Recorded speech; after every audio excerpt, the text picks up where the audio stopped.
up for auction after the race. Others are there to be claimed. Opera Buffer going in, and they're just about set at the 1.5 mile start. And they're off away. Opera Buffer jumping out alertly in the yellow jacket to the outside and beginning to get across ahead of the other runners. 70 is close up, so too Go On Gal in the pink sleeves. Eugenic in the green yellow sleeves is handy, and then wide of those is Real Leisure as they race uphill in the early stages. Halling's Wish is very wide indeed. Towards the outside is at this stage Bed of Diamonds as they race towards the highest point on the race course. Back on the inside then to Bizet and Go On Gal just behind Bizet, then Ring Eye in black sleeves from Par 3, Flannery, Letitia, and Toho Simbre is the back marker. So about to swing left-handed and sweep on down the hill towards a right-hand turn as they wend their way across the downs. Left-handed first, and it's Opera Buffer from Real Leisure and Halling's Wish on the outside. 70 tracks them up the inside. Bed of Diamonds is out wide then, followed by Eugenic.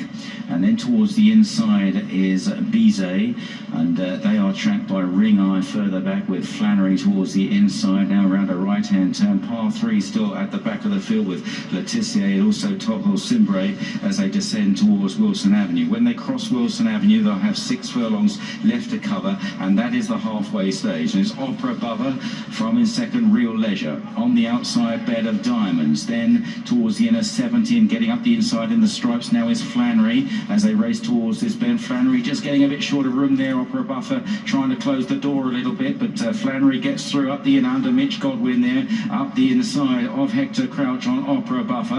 Real Leisure is back in third, and down and unseated is Hector Crouch. Toho Simbre has won it, as we kind of expected. But of course, all thoughts here with Hector Crouch after his fall. Any news on Hector?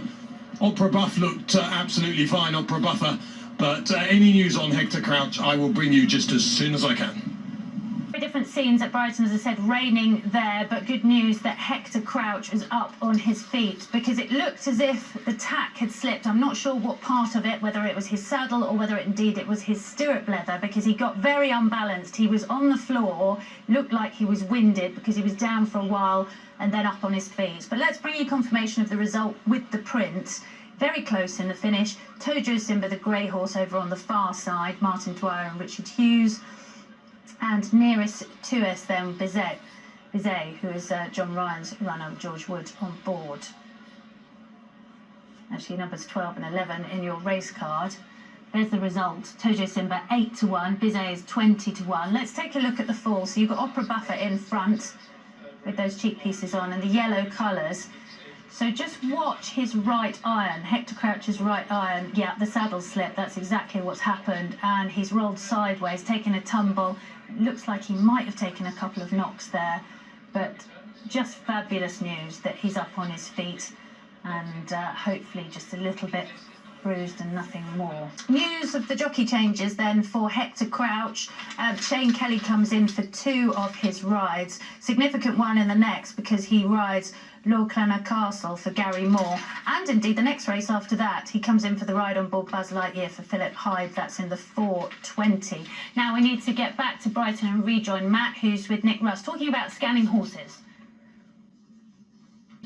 Welcome back to Race Day Live. You've joined us ahead of the 3:20, which is the Hobgoblin Brighton Mile Challenge Trophy, so the feature race of the day, running over the mile or just shy of a mile. Ground conditions are officially good to firm in places that have had a spot of rain, but it hasn't made an impact. In other news, Lord Clenaghcastle, who is fancied, as you can see, 4-1 favourite, will now be ridden by Shane Kelly because Hector Crouch took a nasty fall in the last race, but I can report he was up on his feet. My selection for this is Hellfire, a daughter of Archipenko. She was 3rd to Mittens, trained by Sir Michael Stout, who was, well, they ran against each other. And then subsequent to that, Mittens ran 5th, only beaten a length and a half in the Valiant Stakes at Ascot, and that's a good listed contest. So quite like her, Hughie Morrison's Charge. Let's get back on track though and join Matt once again and get his thoughts for the feature. Zoe, back here in the paddock. Lord Clenaghcastle's not gone out, of course. Was due to have Hector Crouch on board. Now has the hands of this boy, Shane Kelly. Poor old Hector's a bit sore. And look at you, Shane. You're just itching to get that riding fee and the possible chance of a big pot. No, it's the last thing you want, but luckily Hector got up and he walked away, which... He's just a bit sore, isn't he? Well, he's sure to be sore. He's lucky he's not broke something, you know. Yeah. The only problem at the moment is your horse isn't here. Well, obviously we had to wait to see whether Hector could ride or not, so we're all pushed back. Delay. Yeah. What was your game plan? Reasonably handy, yeah. Reasonably handy. Are you up for this? Ready? Maybe, Matt. Okay. Who's Mr. Michael Aldry? Are you, Michael? Looking forward to this big pot, 16 grand. Yeah, no, I'm definitely looking forward to it. And with Gary Moore horses at Brighton, you always kind of think you've got a bit of a chance, don't you? Yeah, and I've won a couple here, I think, with Gary, so... this horse was going out today. I was a bit gutted because he'd got nabbed on the line a couple of races back. Then it went on to Epsom. I've never been to Epsom, and he won there, so that was a bit of a treat. So it was all looking fairly good today. So anyway, today's not over yet, is it? So you're obviously very similar to me. You're a very calm, collected man. Take it all in your stride at the moment. Just like I've got a lot more. That lot do look trouble. You're right. Yeah. No, but let's tell you how calm I am. But just give us the feeling of a man who's not winning races at Epsom every day of the week. To win a race at the home of the Derby must be something pretty special. Oh yeah. No, the first time I've ever been there, when I go out there, you go in the grandstand and you walk out on that balcony, you look over there and you see that winner's enclosure, and you realise because you watched the Derby, oh my God, if this all could win, I'd be in there. I never thought it'd happen.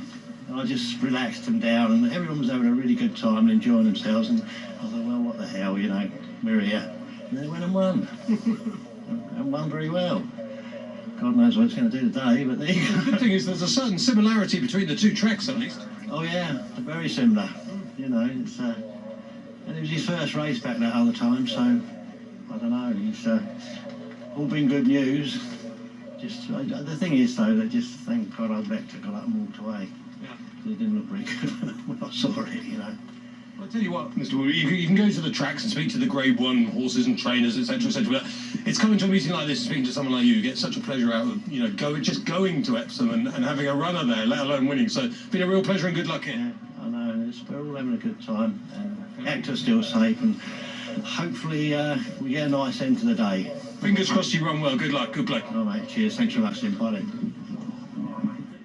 Good luck to Michael, who is the owner of Lord Clenaghcastle, and Shane Kelly, now the jockey change. He's the pilot on board, very much had his game face on and not giving anything away as far as the tactics are concerned. He's second in the market there, easy to back 5-1. The money, as was the case this morning as well, Hellfire 9-2.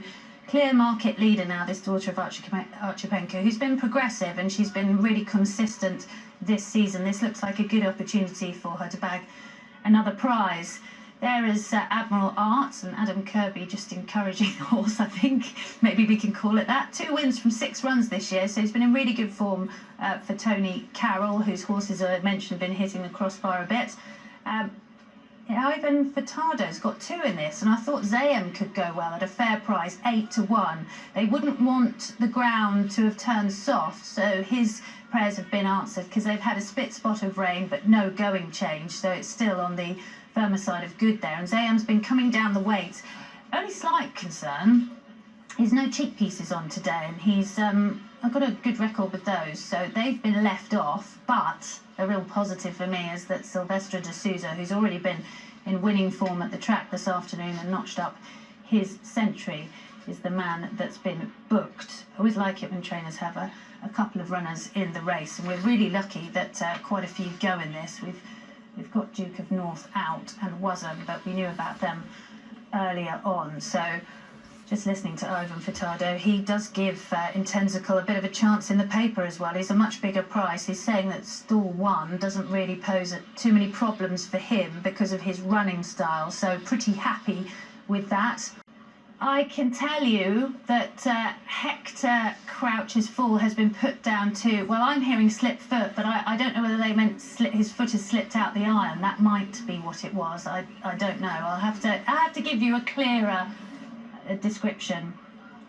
But Exceeding Power, should mention this one too, 7-1 shot, up £3 for that fine effort last time at Salisbury. Martin Bosley was worried about the rain, but it hasn't arrived, so He should play a part. Sticking with Hellfire here, though, for me, and Zayim to run a big race for the placings. Here's Simon for the call for our feature. Simon.